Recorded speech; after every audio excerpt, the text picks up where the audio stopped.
Hello and welcome to another episode of the First Time Founders podcast, the show where we talk about how to start a business from nothing and grow it into something meaningful.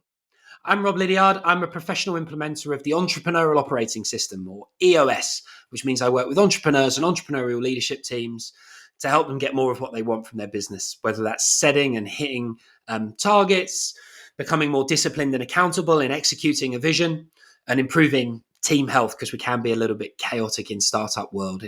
We tend to have either too much or too little transparency and tension in between co-founders and colleagues. So that's what I do for my day job. But in my spare time, I love speaking to entrepreneurial people and entrepreneurs about the first time founder journey so that we can share what we've learned and pay it forward to others that are coming down the entrepreneurial track and trying to bring their dreams to life. If you're an entrepreneur or an entrepreneurial person or just interested in the founder ride, I love to hear from you. My contact details, as ever, are in the show notes. Reach out to me. Let me know what you think. Maybe you'll be on another guest on the show. Anyway, today I'm speaking to Freddie, the co-founder of Embargo, and Victor and Santiago, customers of Freddie's at Embargo. They're the founders of Hermanos Coffee, a Colombian authentic specialty coffee retailer, predominantly in central London. They're three great guys. And the purpose of this episode, we try to do this from time to time, is for those of you that are existing or aspiring B2B founders, is to see what a great early stage customer relationship looks like. How do you start one? How do you develop one? And how do you stop it going off the rails? And the guys don't disappoint in this episode. They cover all of those 3 points with Colombian style. So without further ado, I give you Freddie, Victor, and Santiago.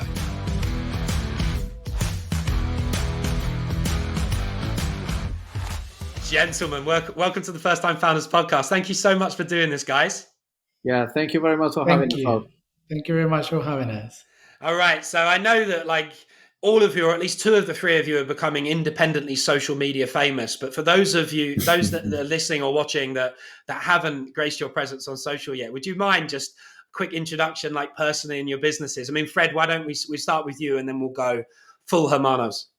Sure. So yeah, my name is Freddie Shidlowski. I'm the founder of Embargo, which is currently UK's and beyond leading loyalty and CRM software for hospitality businesses. So ultimately empowering any size businesses and the founders and the teams to hopefully make more money and drive more customer retention with data. Awesome. When did you get started, Fred?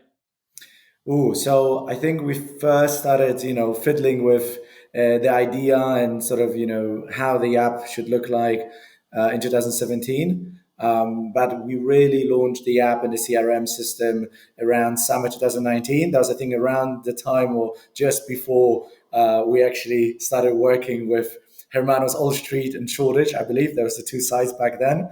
There was probably summer 2019 where we were in a position where we're like, cool, we got a product, let's start selling this, let's start actually making money and see how it goes. Oh, that's awesome. So, gentlemen, my favorite Shoreditch coffee purveyors and Shoreditch and beyond now, love to hear from both of you. Tell us the story. Well, what can I say? We always had an idea to, with Santiago, we moved back into the UK in around 2002. That's when we came from Colombia to do different things. And we always, since the beginning, we wanted to have a place here that you can actually go and, try the best Colombian coffee that you can have. Because Colombia has a vast, immense varieties of coffee, microclimates, different varieties and everything else.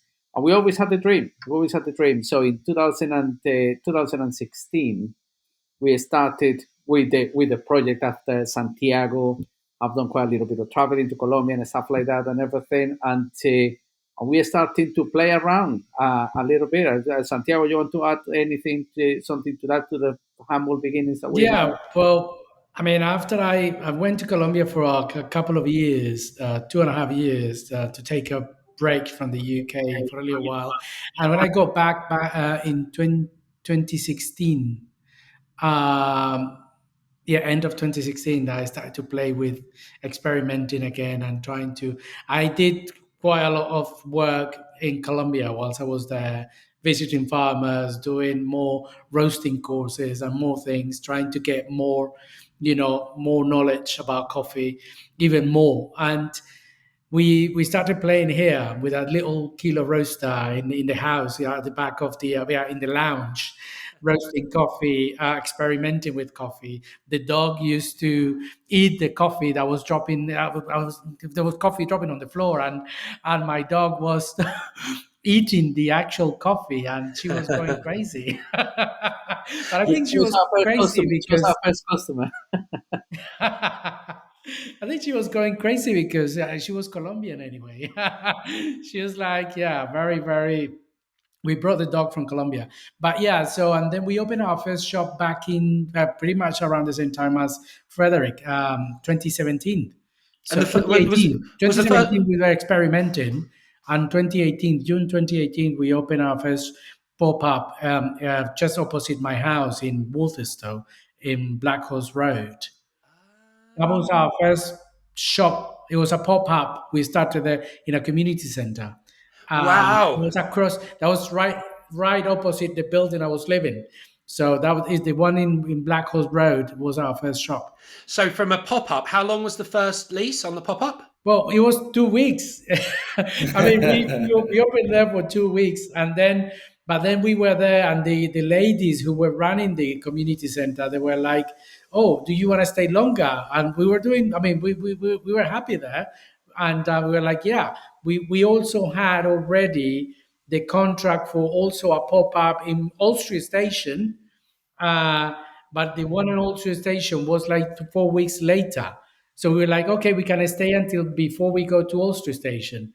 Uh, and we moved into Ulster Station exactly at the beginning of September 2018. That's awesome. Apparently for 3 weeks only initially. Yeah, yeah, it And we was. stayed there forever And until the station needed to close. and how big is the business now, and what's your kind of vision for it, so people can picture where you started? Where's this story now, and where's it going? Well, now we have 9 sites across London. Yeah, we have a thing that one of the things that we would like to do. I mean, for Hermanos is always we want to go well beyond London. We like to grow the business, our presence across the UK. We also want to tap into international markets as well. But like everything, the beginning and stuff like that, you have to put your craft into it. You're really gonna need to dig in and put the hard work to be able to get to that. So right now we are 9 sites across London. We got some really really good customer loyalty, which is actually ultimately what is keeping us going. And working with another partners like Embargo as well, I think that has helped us quite a lot because people when people see that you're looking after your customers, that you are an independent business and everything else, and you're there all the time, people can see that. People see that you are in the business all the time, and they really appreciate that. The customers really appreciate when you are around, and you see that. And the partnership that we had with Embargo, it's been really good over the years. I think that we started with them in 2018 since the beginnings, and now we're still going stronger. Mm. Fred, Yeah, we're from the beginning. Yeah. yeah, it's interesting. The businesses almost started around the same time or started scaling. I think Freddie, we met in Victoria was Frederick. Yeah, You, true. I was your going to True. ask It partner, that. was. It Tell was. your, Yeah. tell It me someone was how you that came actually. together. created. Sorry. Tell me No. how you Yeah. came together, guys. So I think how it started. So you're true because Victoria was already there as well. Because I think it was if a few months after you guys already had set up All Street, we knew that you guys had All Street. You had Victoria. I think it was either around the time when we were opening Shoreditch, like there was The but, Black Horse. Sorry, not Black. Bethnal Green Bethnal Green. Road Bethnal Green Road. There you by go. Yeah, Brick yeah. Lane. Exactly. And I remember that we had a sales guy then. It was our first like proper sales hire, a guy called Derek. Yeah, He was actually the one who met the guys and, yeah. and, and, He and met and me. brought them on board. Yeah. He was one of our first hires. yeah, he's done very well. I remember that, yeah, there was a while of negotiation. I think, Santiago really, I think there was something where Derek came to me. He's like, there are these guys that have a really cool brand. They really want to work together. I think it could do well, but like they want this upgrade to the higher plan. Like, could we do something? And I remember we agreed on some stuff, and I think, yeah, we were live pretty quickly. And yeah, there was like, you guys were one of our first specialty coffee customers, if not the first. Definitely, like, yeah, among the first 2-3 brands, and certainly, like, one of the first sort of multi-sites that we really felt like to be, like, we saw that in the statistics actually at the beginning. I remember we had that conversation internally. Is like, your size were fairly small. Obviously, like, Victoria still is tiny. All Street small. Shoreditch was a little bit bigger, but still more on the side. But I was particularly looking at the data of All Street and Victoria. But like, your numbers were just crazy. I mean, that retention that was built like within the first weeks, pretty much, was something that I think even on a whole platform perspective today would have been pretty impressive. And it's interesting for us because we are obviously software providers, but we try. I mean, I hope Victor and Santiago can confirm. We try to be a little bit more than just a software provider, but we also get quite passionate about what our businesses do. And by seeing the statistics, we have a really good insight and comparison. And you can see sometimes when you launch this brand, and sometimes you feel like, oh, they've have this beautiful branding and social media and all of this, and you launch that, but you see that retention isn't really there. You see a lot of first-time customers, but it's not really clicking. And sometimes you launch a business which is very unassuming, right? Which clearly they have a great product, and that's what I loved about the guys. Like, they didn't care about anything else, just serve the best product possible and make everyone feel great. And there was still times where you would literally see Santiago and Victor, either Victoria or All Street pretty much every day. And they created sort of the base of the business so well, and then, yeah, the numbers just shone right away. And this was something like really, really cool to see. So yeah, it was interesting because oh my god, I mean, if I was to pull up somewhere some screenshots of how the product looked like I think I would cringe, at this point. So it was very early days for us, very early days. Guys, that's awesome. Santiago, Victor, like, can you remember how that first sort of sales guy like presented himself to you? Like you obviously you knew it was a fairly new product. Like, what was it that caught your attention that made you want to go on this kind of collaborative journey together? Because remember, there's first-time founders are listening to this, and they might just have a set of slides and a big dream and nothing else. I think it was the way how it was presented. I mean, I remember talking to that person in Victoria. I remember that very well. Uh, and I think it was the way how the product was presented to us in a way that what it could. I think you as a business owner and as a founder of a business that obviously you haven't got a huge capital behind, and but you want to bring more sales, and whatever you add to the business, you want that to be able to add value to what you're doing. And I think it was the way how it was presented to us, or that moment to me, that what was the benefit for us to have it, what we will get, and obviously, and that was what it clicked.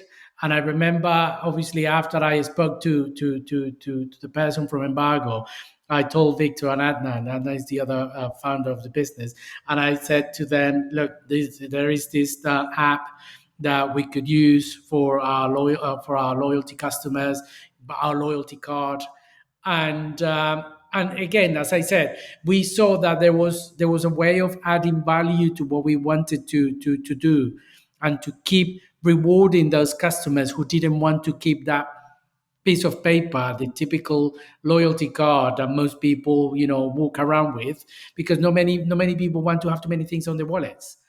And uh, and that how yeah that was what it clicked, and we were like, okay, let's do it. How actually does it work, Santiago or Victor? Like, and how has it changed over time, if it's changed? Right. Yeah, I think that what it does is that some customers, when they come to the shops, I mean, we got our physical loyalty cards, and we also have Embargo, which is the digital ones. Many people don't want to carry more cards; they prefer digital ones. So as soon as you get there, you get to the site, You just buy your coffee, and we got a little fob where people just claim the stamp, and after 9 coffees, they get the coffee for free. That was right at the beginning when we started. That was how the business was working. And one of the things to add to what Santiago was saying is that what is important is that when when I met Frederick from Embargo, and I met the guys from Embargo and everything, you can see that they want to work with you, and they know seeing to see how they can squeeze more money out of you, is to see how you can collaborate, because this is a long partnership. When you go into business, if you thinking in a year's time and 2 years time, actually is more productive when you are thinking so just in the next month. And that was the difference. That's the difference. That was the difference as well, that it got to us. And now we got a system where people can actually order the coffee on the telephone, and as soon as they come, so the product has evolved significantly.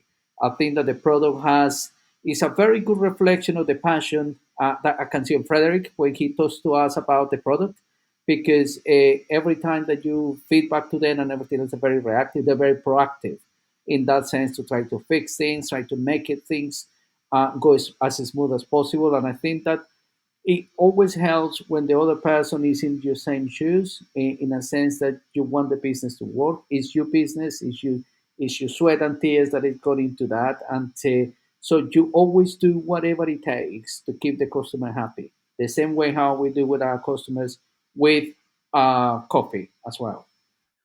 That's amazing. Freddie, like, does that, I mean, what a lovely thing to hear from customers. I mean, how much of that did you intend? Thanks. Like, are you going to tell us you're a genius and you knew all this up front? Come on. No, no, actually, no. I think I will double down on what Victor said, because that's the thing. We always assume actually that I mean, my background is hospitality as well. So let's say I have a certain understanding of how much effort and sweat and tears it takes to run a hospitality business, right? It's tough. Like, it's tough, and I think the last few years have put more challenges in front of entrepreneurs in that space than ever before. So I think I do understand. I have a certain empathy to this, because I've been on the other side of the table. But my approach when setting up this business was that there had been people trying to solve what we try to solve, which is ultimately that hospitality is a consumer-centric business, like grocery stores, supermarkets, hotels, airlines, which is we need to make consumers buy, and we need to make them buy again, ideally more and more often.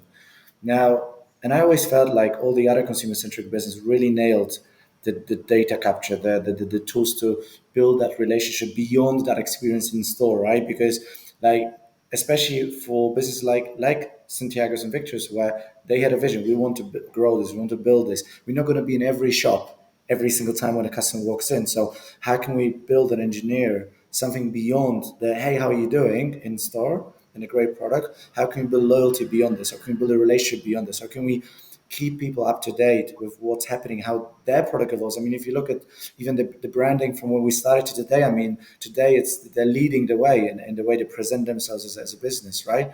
So it's like they've gone through that journey, but what we want to always do is give this power to any size business to build these communication tools, data driven loyalty. Something that yeah, the big ones could always do this. The Starbucks, the McDonald's, for they would have spent millions of dollars on that. But how can we empower any size businesses who have probably even more passion and more empathy for every single user than the big ones, but don't necessarily always have the tools to do this or the capital to do this? So for us, we knew that, but we also knew one thing: we only know what we know, which is not much. So the way if which is because we haven't been in every single person's shoes. We haven't run every type of business, right? I mean, a coffee shop in Shoreditch will have a slightly different type of maybe customer base than a coffee shop in Chelsea. A specialty coffee shop focusing just on coffee and croissants will have a slightly different way of running business than a branch place of specialty. Like, there's so many different caveats to every single type of business that the only way we can build the perfect product is if we build them with them. It's like the whole idea of not building just off-the-shelf white label, solutions where usually the quality lacks, is let's put everyone on one platform. Because what does that mean? That means that if Victor and Santiago come to me when we launch Click and Collect, say, look, like, we love that. We love the fact that now people can walk in store, collect a stamp, like, super simply. Like, it's extremely straightforward even for not so tech savvy people. But It's great now people can order for click and collect, even delivery, and all the data lands in my CRM. But how about could it also somehow be integrated with Square directly? So all the orders go on our KDSs, on our, all these little things you only know if you're an entrepreneur and a person running operations. But they said that this would be so crucial. So we embarked on working on that integration. And we're like, this is great, and this could benefit so many other businesses. So one person's sort of very strong push and idea, can spark something within our business. Go like, this is great, and we can serve nearly 2,000 of our businesses with that. We have other cases where there's a new Samsung phone or whatever phone coming out, and something doesn't work as smoothly because of that on our system. But because of one user out of hundreds of thousands that uses Embargo experiences that and brings that to our attention, we can fix this for everyone on the platform. So having the empathy to users, I think something that the Airbnb founder always say, always design with the empathy for a single user, right? And I think that's on the user side, but also have the same with your business customers. At the end of the day, it's a win-win. If we can have this empathy and this, I guess, drive to constantly have a better product based on what our customers tell us, well, they obviously win because they get a better product. I mean, today the guys can use, multiple analytics tools, 6 marketing tools, use the low ticket across delivery, walk-in, click and collect, like everything they ultimately want. But we wouldn't have built this if we wasn't because of the nearly 2,000 advisors, the businesses, right, who tell us what should work. And then we win because we then have a significantly better platform. So that was always the thing, but it came from the fact that we really wanted to build based on what the guys need. That's awesome. And guys, this is clearly like heartwarming, and aspiring founders listening and be like, this sounds amazing. Find two visionary entrepreneurs that are early in their journey, that have a need for technology, and trust me to implement it. And that is true. You don't have to name the innocent or the guilty, but have you experienced working with partners where it hasn't turned into the sort of relationship you clearly have with Freddie? And if so, what went wrong? Or if not, what do you think could have gone wrong? Because I would love first time founders listening that kind of want to imitate Freddie's story and your relationship to know that it doesn't always play out like this, right? Like, I'm sure you've had many setbacks in your entrepreneurial journey, as we all do. I'd love you to just talk to some of that so that people listening can recognize, what the other side of the story looks like if you don't go and deliver for a business like yours. Yeah, I mean, well, I can't think of anything in particular on the top of my head. I don't know if Victor does, but any particular case, but it does happen a lot when you come in with a lot of expectations that this new partnership or this new people Ideas. we're going to end up working end up working with is going to turn out well, and you end up saying, gosh, we're going to have to walk away because it actually is not working out for us. And that happens a lot. And We did, I don't remember, sorry, I don't Santiago, we recall did, anything, but yeah, probably Victor. we did had a couple of entrepreneurs as well that came to us with Oh yeah. slightly different propositions. Very similar to what Frederick is trying to do now, click and collect and stuff like that and everything else. And I think that one of the things, and this is what I was saying before, is that when you get into a business, when you are starting, the first thing that you're gonna need to realize is that it's not gonna be easy, and that they're gonna be setbacks all the time. Yeah, and you need to be ready for it. You need to be ready. You need to be ready for the setbacks. You need to be ready to be reactive and proactive as well with your customers. And unfortunately, that's the reason we are still working with Embargo now is because every time that you drop a problem or an issue that you have, they're very quick to try to resolve it. Yeah. With the other partners that we had previously, one of them, we never heard from him. Yeah. And the other person, one day just went and started to collect all the tablets that has delivered to us because it wasn't working and it didn't materialize. But it wasn't a communication on a regular basis on a end-to-end customer and supplier. And I think that relation and that ability to be there that you know that it's going to be hard, there are going to be issues. And we all know that. It's not about how many problems you have, it's how you deal with them. And if you are open and honest and you always try to get things resolved, people at the other end, are going to see that. Yeah, and I think actually I just remember when Victor was talking, and we had a few of those, and one of those being people promising delivering something that they weren't capable and they weren't ready to do so. And that happens a lot when you are and a small business, and when you're entrepreneurial and you don't want to lose the customer, you don't, or you go there offering a product or a service that you are not ready to deliver. And that happens a lot, and that's why. And we had a couple of those. One being a product that we wanted to get. Remember, Victor, and this person promised us that they were going to deliver the items that we were bringing this from abroad, and they were not ready. They were not able to actually deliver what, and we were very hopeful of getting this. And I think you need to know and understand very well, what are you capable of, and not just that, is be honest with the customer. Oh my God, that's so That's true. why. That's why. For instance, at the beginning, we were so many people asking us, "Oh, could you do wholesale? Could you do wholesale?" At the beginning, we were like, "We're not ready. We're not ready. We can't. I can't promise you, and I can't commit to deliver X amount of coffee because I won't be able to deliver that."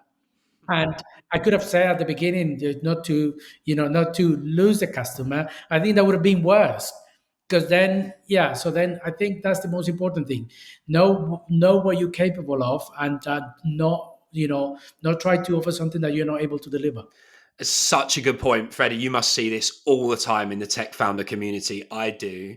I would love Yeah. for you to just talk to that, and also, like, if you're willing to be a bit open and vulnerable, have you ever got that wrong? Have you ever bitten off more than you could chew? Or if you haven't, what are some of the things you would have loved to have done, but you had to just hold yourself back in order to protect your reputation for delivery? No, I think in general it's by I would say by being so keen on feedback, keen on ideas, and trying to work so close with the partners, right? I mean, it's a huge value, and I think it allows us to be where we are today and have a product that evolves a lot. And I think we're all very driven to do this, but it also has its downsides because, as you can imagine, right? This means we also have to filter through a lot of ideas, a lot of things that people expect. And sometimes when you give them, a finger, they want to take the whole arm, and then it's like, oh, it should do this, it should do that. And it should literally basically make us millions by just being there. And then you have this, you really do. And I feel, but then you go like, great, so how much are you willing to pay for this? Like, yeah, £30, £40 a month, right? It's like, yeah, cool. No, but in all honesty, I think it's a case of, it, you need to then find a balance, because we try to never say no in a way that and one of our customers, the founder, gave us a video testimonial a while ago, and while recording it, and talking about how embargo has impacted the business, etc., the customer retention, one thing he also had to say. And what we love about embargo and Freddie is, like, he never says no. I'm like, well, it's not entirely true, probably, but yeah, we really try to always find a way. And I think if there's something we can't do, or I think it's not worth it, I usually try to say, okay, tell me, why do you need this? What is it that you're actually trying to solve with this? Because you saying I want this feature or to do that usually is for something. Or by asking those questions, two things usually happen. Is either we find out it's not that important. Actually, he was, what do you need this for? It's like, not really sure. Or the need is so little, and the potential downsides coming with it are so big that it's not worth it. Right? So it's always about, at the end of the day, our game is to manage, for instance, the complexity of the product versus the simplicity to use it. Because something that I always try to tell our partners is, I know you work on your business 24/7. That's your baby. Like, all you live and breathe is your restaurant, your coffee shop, your bakery. But remember, even your most loyal customers who love you so much, they visit you every day. For them, it's a few seconds or a few minutes a day. It's not like the entire world circulates around that experience. And when they go there, they want to have a great product, great experience. They want to feel rewarded for this, for sure. And you can do a lot of things to enhance that. But the more hurdles you put, the more complications, the more TNCs, the more things which become complex, you start dropping on adoption, you start dropping on engagement, and suddenly you're like, oh, I've added this because I wanted that because it was apparently so important. But remember, by adding this, you might maybe save here or add a little bit of value, but you're going to lose a lot of other value there. And I think seeing the bigger picture. And I think for us, our job is on one hand being very curious about how our business partners think and what they need, but also being this sort of consultant or partner, like, okay, tell me why. Tell me, did you think about that? How about if you really taken that into account? But then often what happens is the other outcome, which is actually, so what you want to achieve is X, which is, I don't know, I want transactional data, right? Let's say connect to my customer data. Okay, so maybe we don't need to be fully integrated, everything run through your POS system. We can still keep the simplicity of the in-store experience, but add click and collect, so at least customers who are willing to pay, who are willing to do this whole transaction through an app, you get the data from them, but you don't sacrifice the ones who are not maybe that tech savvy and prefer just that little tap. So it's almost not going like I need a full-on POS integration. Everything has to run from my POS, because then what you end up having, you end up losing probably 80% of your customers that currently engage with your system. So would you rather have these 80% on your database and know they return every 2 days, that they haven't been back in a month, that you can send them an update about your new products and whatever, they're literally within your reach, but not know whether they drink oat milk or normal milk, and sort of say, okay, something, I don't know, but really, is this a crucial information? No. But then the 20% of that I can convert to, let's say, click and collect, as an example, and there at least I'll know everything. And then you have the beauty of both, because if you were just to push everything through some sort of weird POS-based integrated setup, that 80% would not engage with it probably, right? Or very likely. So again, finding what are you trying to achieve? How can you find the best way for you to achieve your goal, rather than being stuck on this one thing, basically? And that's coming back to founders in general tech is, and I read this somewhere, I can't remember I've been trying to remind myself who said that, but he said to really find product market fit in a business, and I think that was to do with tech startups, but I think it has to do with anything. You need to really believe in your vision, but you cannot be attached to your specific idea and concept too much. You need to be ready to adapt this, change this, and really be agile, because something that you thought today might not necessarily be the reality. And even if it's the reality today, it might not be in a year. So don't get too attached to the specific product concept you have. Be ready to change, adapt, evolve, and learn on the way. And this is what we try to, I guess, do on the other way, as bouncing back those ideas. Guys, this has been like super high impact half an hour. Crikey, it's like a Colombian coffee shop, isn't it? I mean, we've covered like how you get in and get the attention of like a great emerging brand like Hermanos and Santiago and Victor as busy hospitality entrepreneurs, how you then, Freddie, like execute the initial vision and then go on a journey so the vision matures over time, how you don't get out over your skis, Santiago and Victor, so you don't like take that initial opportunity and then drive it into a ditch by over promising and under delivering. There's so much that a listener or a viewer could get from this brief conversation. Is there anything that I've missed about the founder journey, your founder experience, or the relationship as between you that you think first-time founders listening should be paying attention to? Or anything to sign off with? Because I feel like this has been probably like the densest episode I've done, really. I'm ever so grateful that you've done this, but just curious as to what I've missed. I don't know. I think it's probably